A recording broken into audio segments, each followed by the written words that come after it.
Hey, I'd like to welcome you to another episode of Mission Matters. My name is Adam Torres, and if you'd like to apply to be a guest on the show, just head on over to missionmatters.com and click on Be Our Guest to apply.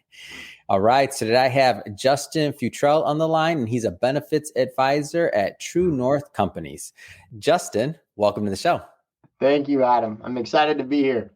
Oh man, Justin. So excited to have you on the show today and really to get into this topic. So a lot of business owners, entrepreneurs, and executives watch this show. Many of them have healthcare plans and benefits packages for their employees and their staff, but really the true opportunity and what's possible. I feel like that's something that we don't talk about too often. So I'm excited to get your advice and also to get your input into the industry and what you're seeing.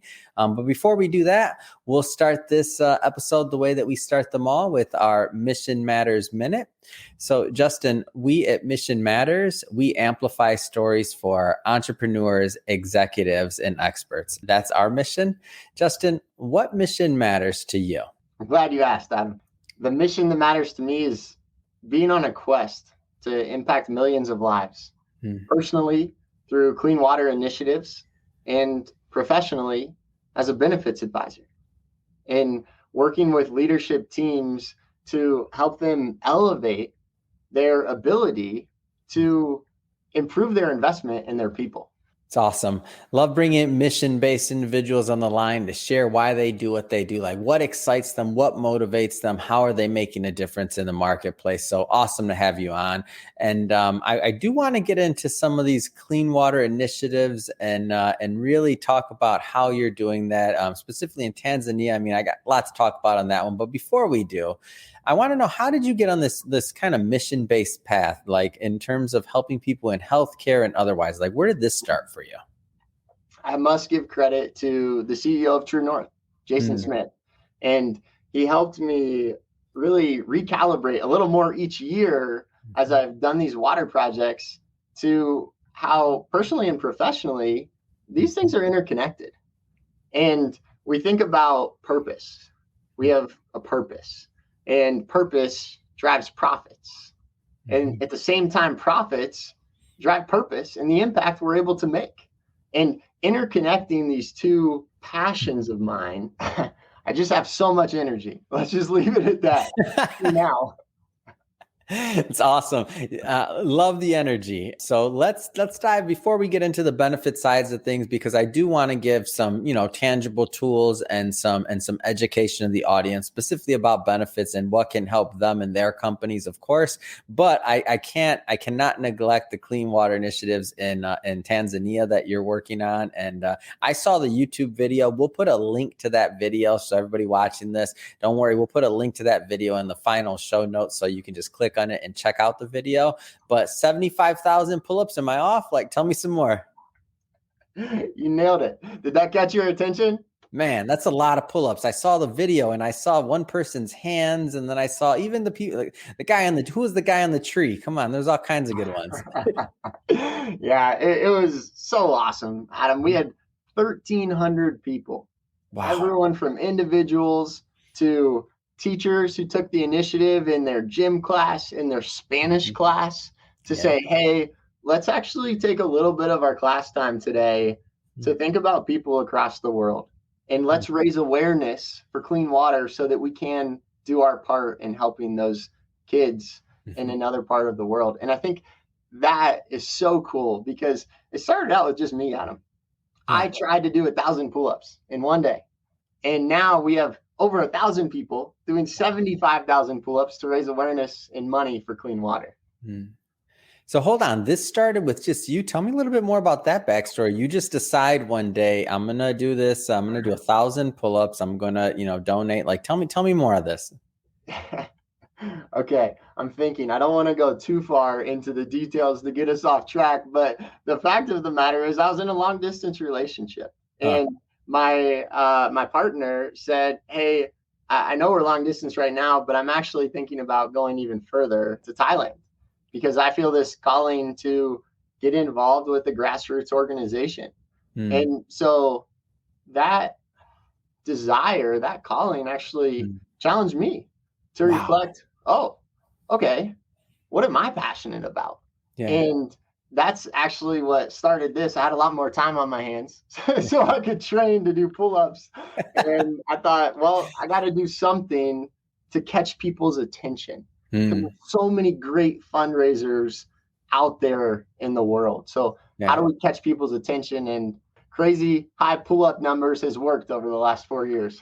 Man, and I see the progression. So this started with yourself, and now what was grassroots movement. I mean, it's a movement now. So 75,000 pull up, the amount of money raised. Maybe let's talk about where this money is going to and why. Like, tell me a little bit more about the problem, because I don't want to assume everybody understands, the importance of clean water. Maybe some populations that don't always have access to it. Yeah. Yeah. Well, thank you for the kind words. And going back to the original why, I had the opportunity to learn in college, studying abroad in East Africa, how important, how integral clean water is to create opportunities for people's lives. And Mm. we think about school. Well, you're not going to be focused on school if you don't even have water. And Yeah. in addition to that, you might have to walk a couple hours each day. Mainly women and children are the ones who are fetching water, and it might not even be clean to where they have to walk to get water. And it's not just Tanzania. That's just where I have personal experience. So that's where my passion lies. We're actually, the focus has been on one region so that we could just grow village by village in this region to truly help impact the lives in the most impoverished region of Singida in Tanzania. And so what it looks like, we have partners. Tanzania Water Fund raises the money in the United States, and we have a partner, World Serve International. They're the boots on the ground.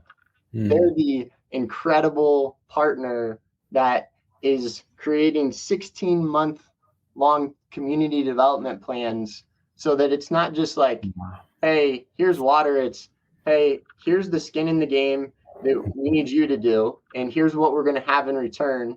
And then let's start taking it to the next level. Let's talk about having irrigation in our crops for the first time. Let's talk about having running water in our hospital clinic for the first time ever. And so it trickles into healthcare. It trickles into giving women more time to be a part of the family income. And so it's exciting to see each village take on their own path forward with these projects. Yeah, that's exciting. And now you're in your, I believe, fourth year. Is that right? We've done 4 fundraisers so far. So we've raised $175,000, and that's impacted roughly 35,000 lives. That is amazing. All started with some pull-ups. Come on, man. That's Come amazing. on. It is. And wow, people want to be a part of it. And I think the biggest lesson for me was in year 2 when I let go. I'm like, okay, this isn't my thing anymore. I want other people, whatever they think of, to just run with it. Create your own thing within it. Man, there's so many lessons in what what you've done in doing this. I feel like for businesses, when you talk about that letting go, whether you're growing or scaling a business, whether you're bringing other people involved, whether you're getting executives involved, all the things that you've learned on this path, I feel like they directly translate into business. A grassroots movement. You could say that was your startup, right? That was your startup, and you had a goal that you want to achieve. And every step of the way, and at first you were starting, by yourself, then you involve more people, then it grows, then you figure out how you can make a bigger difference, and then it keeps growing, right?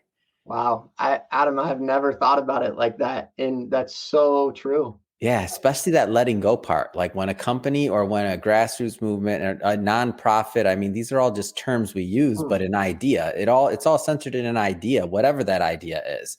When you let it go, when you involve more people, some magic can happen. Like, this is exciting. And I'm getting involved in year 5. So next year I'm in. I wasn't just saying that, by the way. We put out I know we promoted the YouTube video that you did on our newsletter, and we're going to continue to promote and help do what we can do. And we got to get this Mission Matters community over here. I want people doing pull-ups. I'm in. That's right. Do pull-ups, donate money, do both, whatever feels right to you. That's the goal. But you have my mind spinning, Adam, just thinking about this metaphor from the Clean Water Project and its evolution to companies that I work with. And Mm-hmm. I think of leaders who I'm engaged in conversations with, and how many times have I heard the words, "That's just what we do"? Yeah. How many times have I heard the words, "That's not possible. We can't do that. That Mm-hmm. wouldn't work here." Mm-hmm. And wow, how important is it to be open-minded so that you can continually scale, become more efficient, and hit the growth goals that you have? Mm-hmm. It's awesome. And I think there's a good transition because I do want to get into the benefit sides of what you're doing and how you're helping employers. But let's maybe kind of paint the landscape a little bit on your methodology. Because first off, I mean, in the benefits field, I mean, I believe you're over 6 years in the benefits field. So you've been doing this a long time now, and you work with a lot of companies. And I know that sometimes you see maybe opportunity where employers don't necessarily see it. Like they may see some problem areas, or they may think that it's like you just said, like it's status quo, right? Like we've always done things this way, or it has to be this way. But a lot of times you're able to see opportunity there. Maybe start off by just telling us a little bit more about your practice and what you do. Let's start there. Yeah, awesome. Well, let me just start at the 30,000 foot view Yeah. and help the listeners understand who TrueNorth is. Mm-hmm. So TrueNorth is an insurance brokerage and consulting services firm.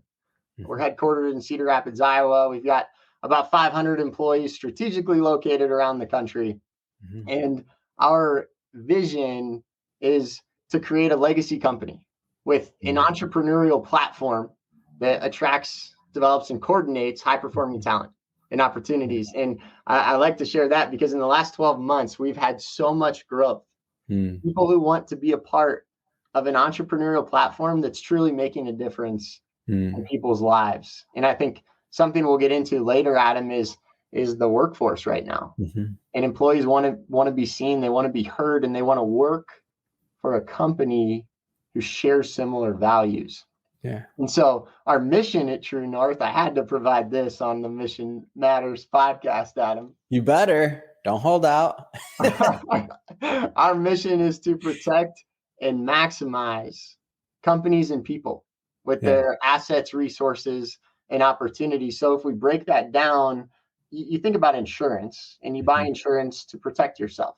On the flip side, what's often not a part of conversations is, how do we maximize this investment?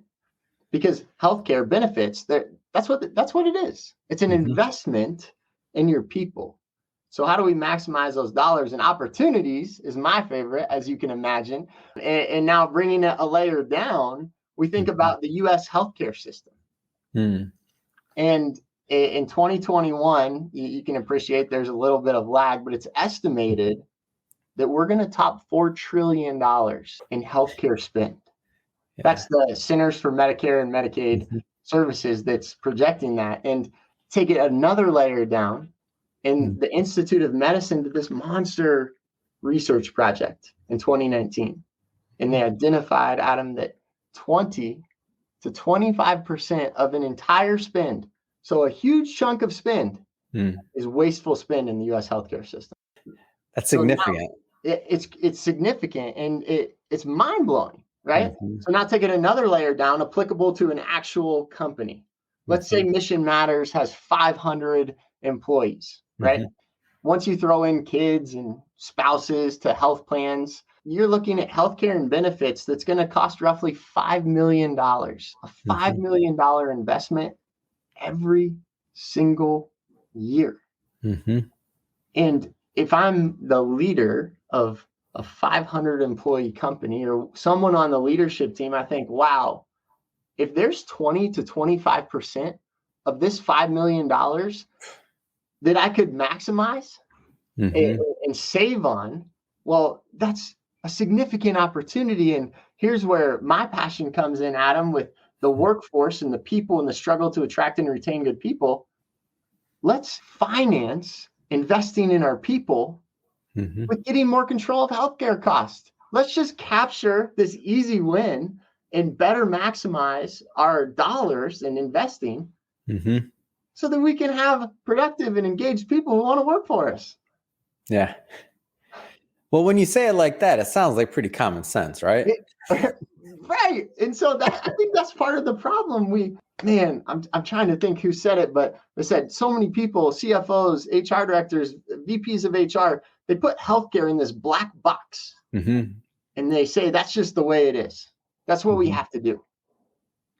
And when we start to think outside the box, we can do so much. Where do you think, and I guess you'd say, why aren't more people kind of reevaluating or considering that, like how to maximize? Because I don't, obviously, like leadership's not doing this necessarily intentionally. Is it lack of knowledge of what's possible? Like, I mean, what have you found in your experience? A couple of things come to mind. The first is relationships. Some people have an immense value on their business relationships to the point where it's not business, it's a personal relationship. Yeah. And the second thing that comes to mind, and then I'll break the two down, is they just truly don't believe there's a better way. And I don't know if that comes down to open-mindedness. I don't know if that comes down to getting burned in the past with personal experience, but we're able to attack each of these problems in a different way. At least I think so. And the first way is those close relationships. I don't want to break up your best friend. Yeah. I don't want you to be the reason you don't have another friend. But here's what I can tell you. It will make sense to have a transparent consultant that you're paying a fee to in addition to that close relationship, and you can still save your company money. We've seen it and we've done it. Yeah. The second thing is people who just don't believe there's any other way. And to me, it's just an opportunity to be consistent and persistently add value. The Tuesday morning podcast that I like to do. Yeah. Let's just educate people so that they can learn on their own time, much like with what you do. Hey, here's a podcast. Listen to it whenever you want. I don't want to interrupt you. What is the, hiring a consultant, going at it alone? I mean, for some that have hired consultants, maybe in other fields, they may say, oh, okay, that's obvious. Like, yeah, of course we have a consultant that comes in we're a manufacturer and we want to put in a new piece of equipment and we want to do an analysis. And if it makes sense, we might get some consulting done, right? But for healthcare, on that side, like, I feel like that might be a little bit of a new concept for some that are watching this. Can you kind of maybe give some benefits of what it looks like to work with a consultant to design something? Yeah, certainly. The first thing that comes to mind is having data to make a decision, right? Yeah. Data is important. Like, you wouldn't have this data otherwise. Right. So if I'm you, Adam, and you're the leader of this company, 500 employees, we'll just stick with that same analogy. I'll try to do it throughout so we don't confuse anyone who doesn't like numbers, because I can appreciate that not everyone does like numbers. If I'm in your shoes, there's a good chance you don't even know how much I make as your benefits broker. That's changing with new laws, the Consolidated Appropriation Act, but it's a shame. It's a crime, I think, that brokers don't have to disclose up to this point what they're making. And so you don't know any different is my first thought. And so you just assume that we get paid what we're supposed to. When I like to flip the script, and that's what we do at TrueNorth. We say, hey, we're going to get rid of all commissions. Let's not think about insurance as we care how many people in your company elect insurance. What we care about is being your business partner. We want to provide systematic education. We want to be there for your people when they need it. And we want to help you make strategic decisions that best position our people to get high quality, affordable healthcare. And once we shift the conversation of, we're not a salesperson, we are an advisor, we are your business partner. That's where the conversation is like, oh yeah, consulting fees make sense. What's the opposite? So and not to pick on anybody, obviously, like, I'm not claiming that other benefits advisors that are, out there working on a different model aren't doing great work, or they're not, they don't have their clients' best interest in mind, which, by the way, I'm not saying you're saying that either. But like, what's the, like, just the system? Like, how is it on the other side? Like, what's the typical experience? Because I feel like even you just kind of talking about the typical versus what you just mentioned, like that's going to be eye-opening alone for some out there. Because getting back to that idea of this is just the way it always is, or this is the way it's supposed to be, like this may be new information in itself. Yeah. I got a couple of thoughts running through my mind. So I think being most purposeful with the answer, we start with, hey, this is a problem. We have this mutual agreement that this is a problem, and let's figure out how to make it an opportunity. And then after we both have the agreement there, we say, hey, what are you doing today? What is your broker doing for you today? And let's go from there. Yeah. And I'll tell you, last night at a Denver Chamber of Commerce event, Adam, I had some lady come up to me and say, hey, we're looking for a new broker. And I'm thinking, oh, okay, this is probably a small business with 10 people. And I'm going to have to tell her that, that I'm sorry, I don't work with small groups because it's a commodity in that space right now. I work with employers with 100 or more employees, usually to a couple thousand, because that's where we make the most impact. Yeah. And she said, we have 450 employees. Nice. I said, full time? And she said, yeah. I was like, well, what do you want a new broker for? What's going on? Yeah. And the first thing she said was, it's been a mess. And, we don't think we're that needy. We just want our employees to be taken care of when they have a problem. And we want advice. And anyone should be doing the first one. That's easy. Yeah. It's easy to just provide customer service. And she said, you would be surprised. Wow. And I that was just mind blowing to me. So I think it comes down to there are brokers out there apparently who aren't taking the time to provide good service, and advice is a whole nother concept. But I think it usually comes down to the business model. Adam, if I could just take 1 minute here and help people understand. And that's what I want, by the way. I want to understand the business model because I feel like the model at TrueNorth is unique. So to kind of be able to compare those. Yeah. So think about this. There used to be 2 ways to buy insurance. One, your local insurance agent. Think of your State Farm agent, your local insurance person. Great relationships, probably not a lot of resources. Then we have the big box firms. We have Marsh, we have Lockton, Gallagher. There are companies that do really great things for their big clients. There's this mid-market space, Adam, that really is 100 to a couple thousand employees where they just get lost in the mix. They've either been with their local broker forever, or they've been with a big box firm and they don't get much value because it's not worth this big box firm's time because they have Fortune 500 companies that they're working with. Yeah. And so TrueNorth is, we believe we're the true solution in the middle where we can have that relationship, but also we have the resources to provide that value. So we're not just saying, hey, we'll take all these insurance commissions. We're saying, hey, here's the outline of the 5 big problems that you need to solve right now. And we're going to solve them. Does that help? It does help. So it's the best of both worlds. You get the relationship and you get the service. Sounds like the best of both worlds, right? For the middle market. For the middle, exactly. And we don't try to get outside of our lane. I'm not targeting a company with 20,000 employees. We're not going to provide the most value there. But rest assured, anyone in that middle market, we got good things coming for you. That's what I like to hear. So if somebody's watching this and they're rethinking this, so maybe this shook something in their mind. They're like, we haven't looked at the benefit side of this in a little bit. I heard this podcast, right? This is how a lot of conversations start. And I got an idea. Like and obviously, I'll give you an opportunity at the end to leave contact info and all of that stuff. So if people want to follow up, they can. But mindset wise, I always like to start with the mind. Like, what should people be thinking about? Like, what questions should they be asking themselves before they make a call? Am I in a space right now where I can be open-minded to hear out another way to improve our business? Because I don't work well with leaders who are not open-minded. It's just not going to go far.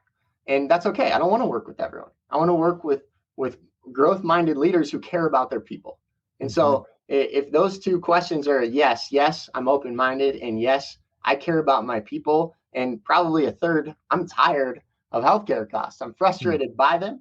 And also, I think it'd be really great if we could have more money to reinvest in our people. And so I think it might be helpful, Adam, just to share a few ideas on what other high-performing companies are doing right now. Think that might be good? Go for it. Okay. I get really excited, so I'm going to give you three. I'm excited too. Come on, man. Give us the news. I'm going to give you the three so you can bring me back if I forget. So let's do it.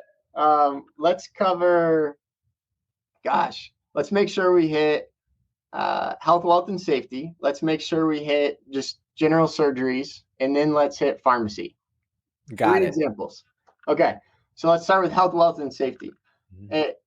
If you think about your people, your employees in an organization, or if you are the employee, you're covered 24/7 by your employer.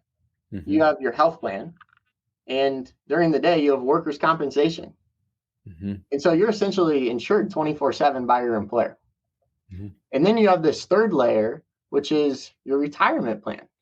You know, you want to work for a company that helps you on the path for retirement one day. And what's been really cool over the last 2 years, Adam, is bringing in all three of these components together so we can get a holistic picture to start this whole conversation.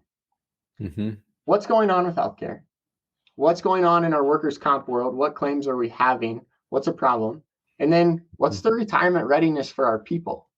Because I think something that a lot of leaders are realizing that they're not aware of is what's the future liability of our current workforce? And if we peel a layer off the onion there, if a 55-year-old employee is not on the track to retire, they're going to keep working. And if they keep working, we're increasing our liability, because the fact of the matter is older people utilize healthcare more. Older people are going to have higher work comp claims. So if we think about this holistically and put all three of these components together, we start to think differently. And then we can break each one down more specifically. So healthcare, obviously, my passion. What can we do? Well, we think about our large claims, and we think about all of these surgeries. I'll give you an example. Last week, we were in a strategic review with a client, and we're looking at 2021 things, data, large claims. And there's like 1,500 employees, and there were about a dozen knee surgeries. It doesn't matter what industry we're in. Knee surgeries, back surgeries, pregnancies, these are things that happen with any company. And they're happening more often. So the CFO looked at the numbers and said, hey, there are two bills here for $35,000 on the dot. What are the chances of that? And we looked into it. And we say, oh, yeah, this is an independent healthcare facility here in the area. They actually tell us their cost up front. They're transparent about how much it costs. If someone needs a knee surgery, let's just make them go there.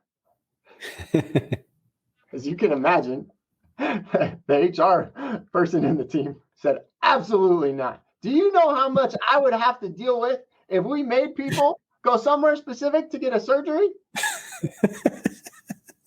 I mean, it was comical. We said, okay, let's see if we can bridge the gap and create a win-win solution. And we said, okay, what if we said, hey, if you need a knee surgery, go anywhere you want to.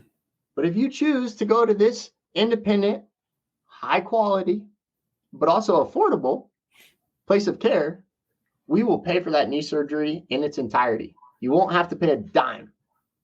Wow. I would go to that one. Right?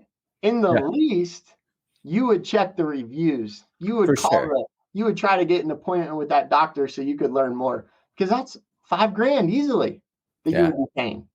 And the reason we're able to do that, Adam, is because knee surgeries can cost anywhere from $30,000 to $120,000. Wow. For the same exact procedure. Yeah. Because hospitals don't have to release their prices. They don't have to tell us how much things cost ahead of time. So it's the burden is on the employer to say, hey, we are taking control. We want to incentivize our people to be on this journey with us. If they want to join us and be wise consumers, we want to say thank you. We want to pay for that surgery. We want to give diapers to our employee who decides to have a baby at a high quality and affordable hospital. We'll say, hey, go anywhere you want to have your baby, but if you choose to go to one of these 3 hospitals in this area, we'll send diapers to your door. Tell us what brand you want, and we'll send them to your door the first of every month for the first year. Wow. The baby is alive. That's creative. Like people that are watching this that are thinking about ways to rethink. I love that you brought that specific example because that's creative. I've never heard anything like it. And I'm sure some of the people watching haven't either. You mentioned another, I want to make sure we get some of that other info. And so I think you said another one was pharmaceuticals and then surgery. So 2 other ones. I'm not going to let you off the hook yet.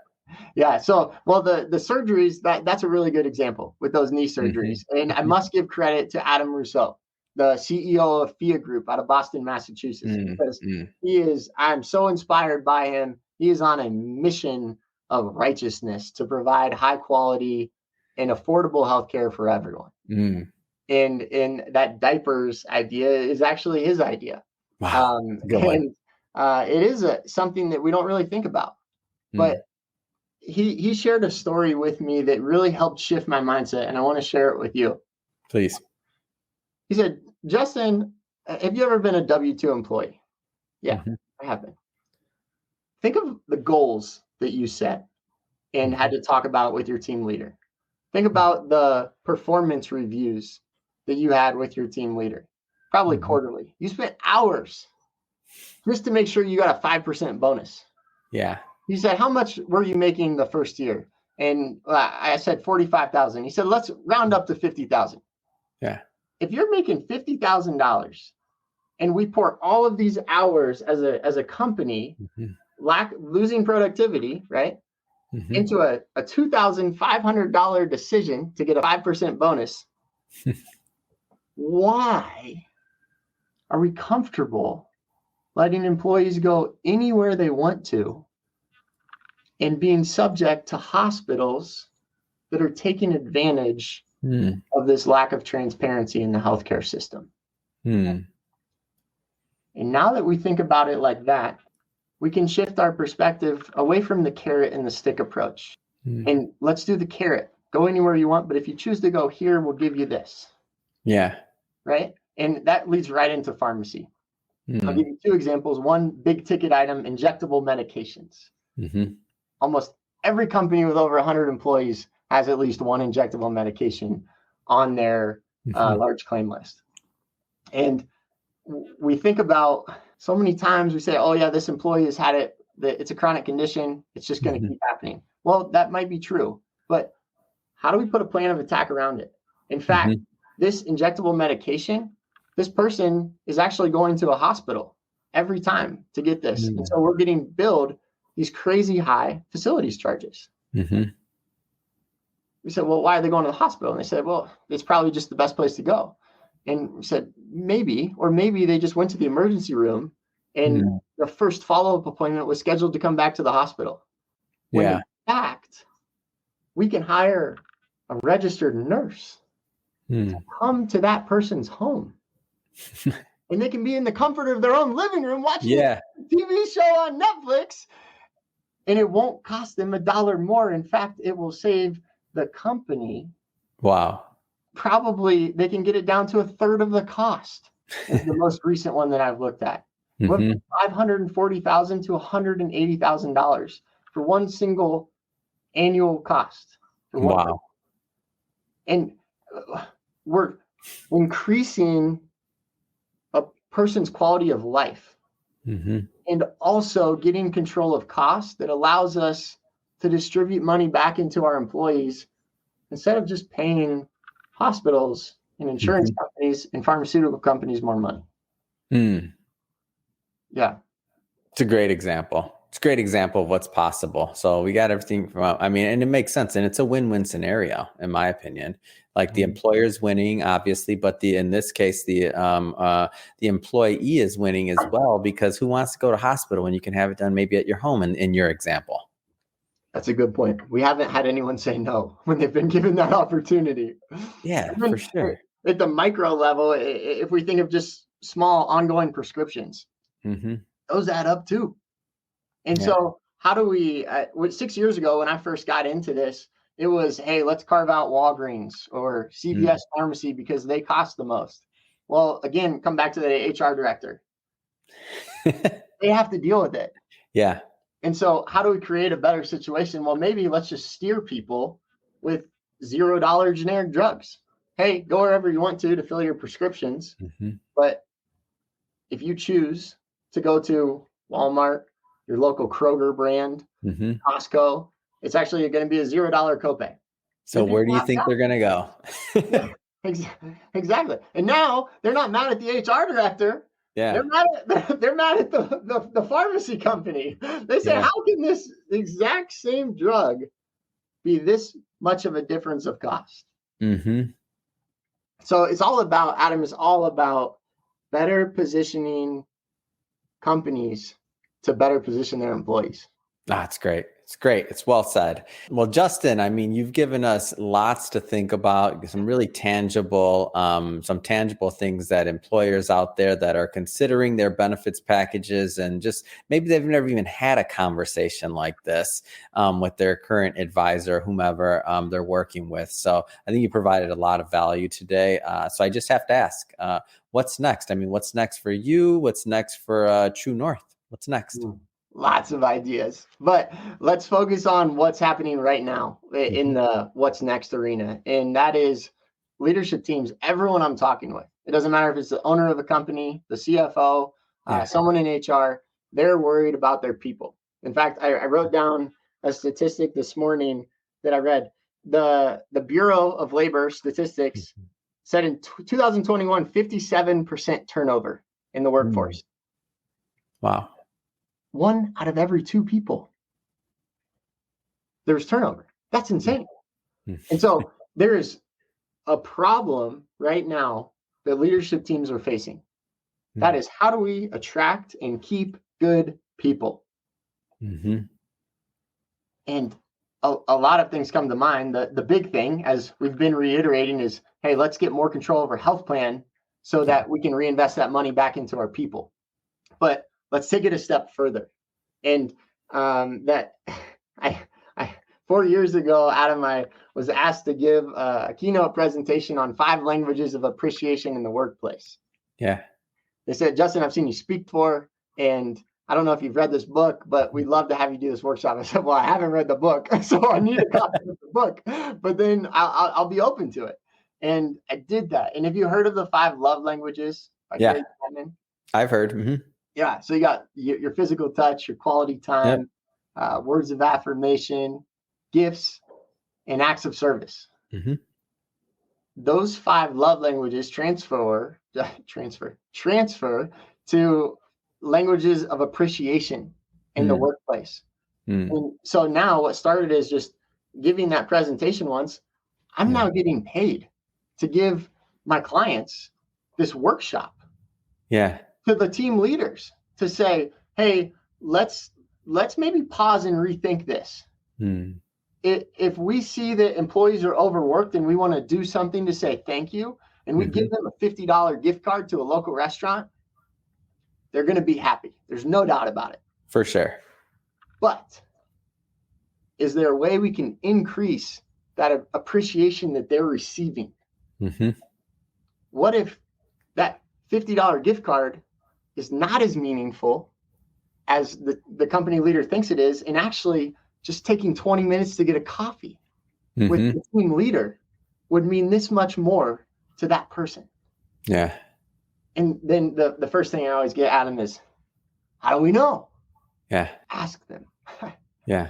Give them the option. Say, hey, I see you working hard. I know we're short-staffed right now. I want to say thank you. I have two thoughts. I'll give you a $50 gift card, or we can grab a coffee sometime next week. What would you prefer? I want coffee.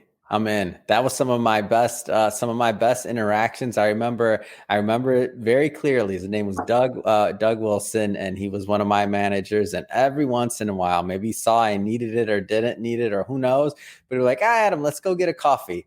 I remember those walks. I remember those talks. I don't remember some of the $50 gift cards that I received or the other gift cards, but I remember those coffees. Right. And it's great. That's authentic time that people are giving. And gosh, there are just too many companies who are just forking out money and they have no idea how that's being received. And one thing to do is survey the employees and say, hey, think back over the last couple of years or during your tenure here, what has been the most meaningful to you? And us trying to show our appreciation. And it seems so simple, but how many times do we just not ask the question? And so that's a huge passion I have. And then I have to hit mental health.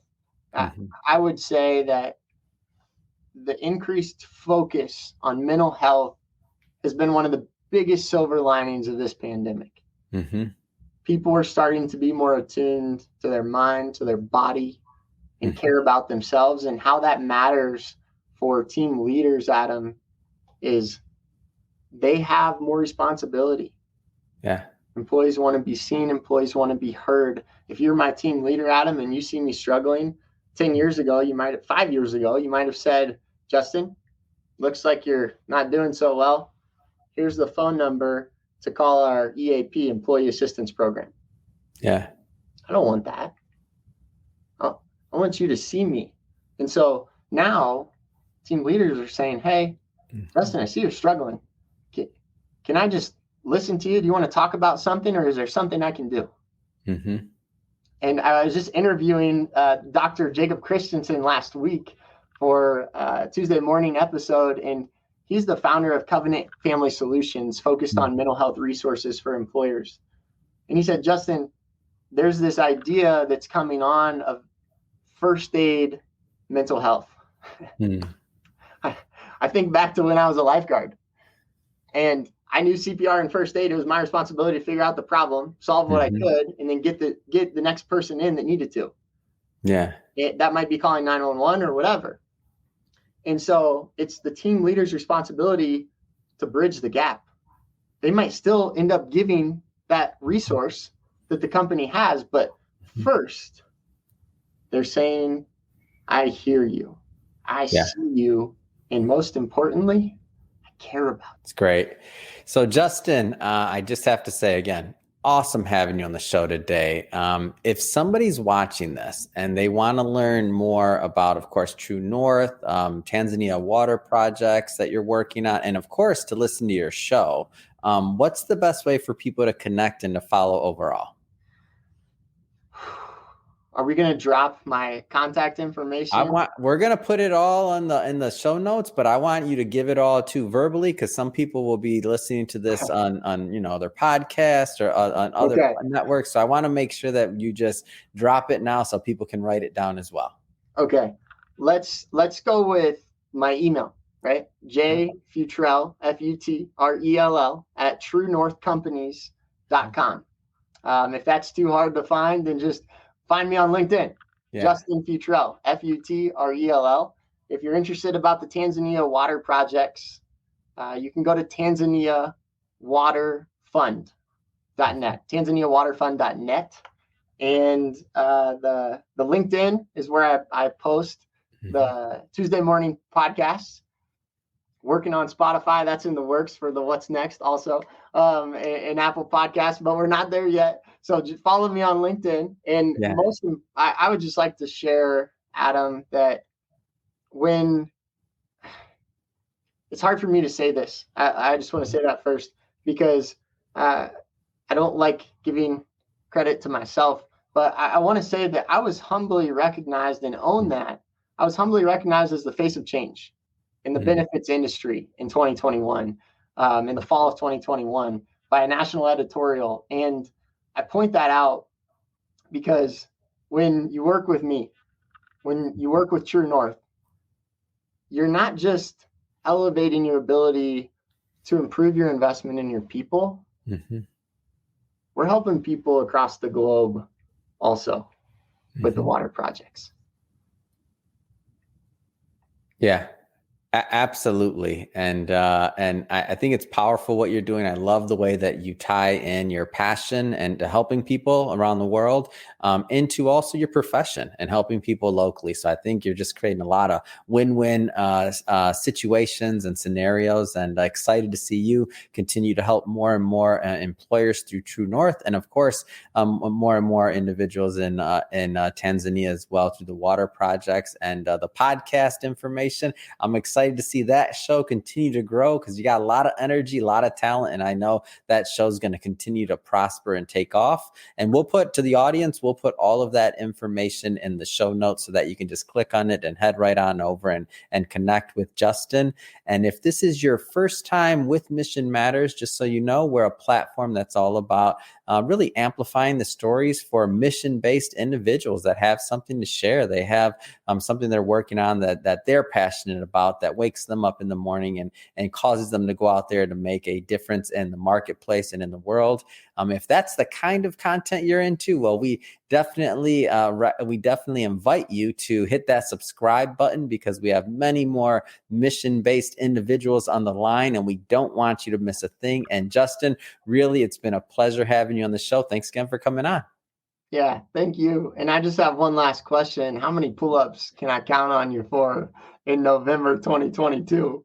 I'll say probably you'll count on me more for the money side of things, but I'm at least good for 100. I'm at least good for 100.